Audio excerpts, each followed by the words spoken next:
Mesdames et messieurs, l'Iran a concrétisé ses menaces en lançant d'importantes attaques contre des installations énergétiques chez ses voisins du Golfe Persique. Et les prix du gaz en Europe ont augmenté de 30%.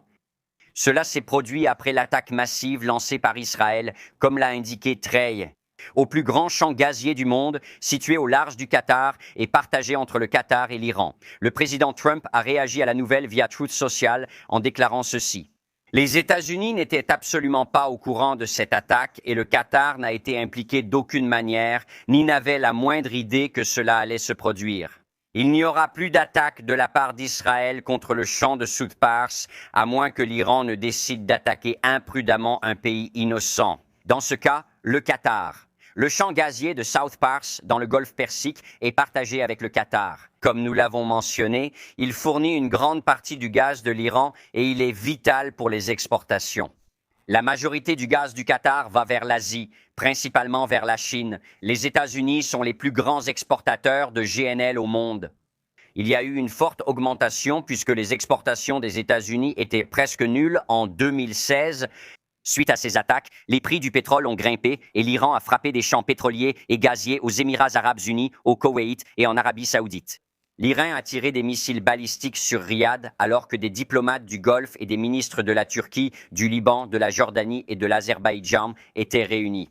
Le principal diplomate des Émirats a publié une déclaration ferme affirmant « Cette attaque terroriste contre les infrastructures et les installations pétrolières menace directement la sécurité et la stabilité de la région, de sa population et la sécurité énergétique mondiale ». Bien que les attaques iraniennes de drones et de missiles aient diminué depuis le début du conflit, il convient de noter que les offensives de l'Iran se sont intensifiées ces derniers jours et que les défenses aériennes des Émirats arabes unis ont été actives aujourd'hui. Oui, ils l'ont fait. Ah, merci beaucoup, Lucas S. As-tu vu le témoignage hier? Oui, j'ai vu l'émission de Harris. Nous avons vu différents témoignages. C'était très fascinant parce que Gabi Tulsi-Gabbard, oui, chef du renseignement, merci, Lawrence et quelques autres membres du renseignement qui travaillent pour le président Trump étaient interrogés par les sénateurs. Ils voulaient savoir ce que le président savait sur la guerre et à quelle fréquence il était informé. Ils ont dit qu'il l'était constamment. Je crois que c'était environ 10 fois par semaine. Il reçoit des informations en tête-à-tête de John Ratcliffe, directeur de la CIA, mais reste aussi informé de l'actualité du renseignement mondial. Et Tulsi Gabbard a parlé de ce qui se passe en Iran et elle a commenté les sites nucléaires qui ont été détruits. La dernière fois, c'était en juin dernier. C'était en 2025. Écoutez ça. L'ICS dit que le régime en Iran semble intact, mais largement dégradé, en raison des attaques contre sa direction et ses capacités militaires. Les capacités de projection de puissance militaire conventionnelle ont été en grande partie détruites, laissant peu d'options. La position stratégique de l'Iran a été significativement dégradée, même si le régime reste intact. La communauté du renseignement prévoit une hausse probable des tensions internes avec la dégradation de l'économie iranienne. Malgré cela, l'Iran et ses alliés continuent d'attaquer les intérêts des États-Unis et de leurs partenaires au Moyen-Orient. Les services de renseignement estiment que, si un régime hostile survit, il devrait tenter un effort de plusieurs années pour reconstruire ses forces militaires, ses missiles et ses drones. Donc, je veux dire, c'est essentiellement le fait déclaré ici, vous savez, ils ont réussi, tant les États-Unis que les Israéliens, à attaquer toutes leurs cibles, tous leurs dirigeants. Mais le régime avait un plan de contingence, c'est-à-dire qu'il y a d'autres personnes qui font partie du régime et qui opèrent de manière isolée, chacun agissant de son côté.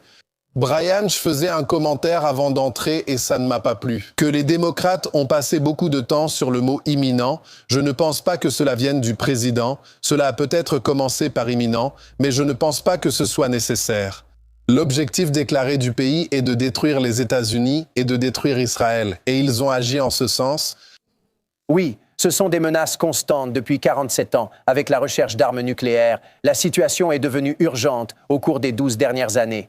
Mais le gouvernement reste intact. Si l'on considère qu'il a perdu un tiers de sa direction, peut-on vraiment considérer que c'est un gouvernement intact? Sans l'équipe principale, imagine si nous perdions tous les secrétaires. Nous avons des sous-secrétaires et des adjoints, mais il y a une raison pour laquelle ils sont subordonnés.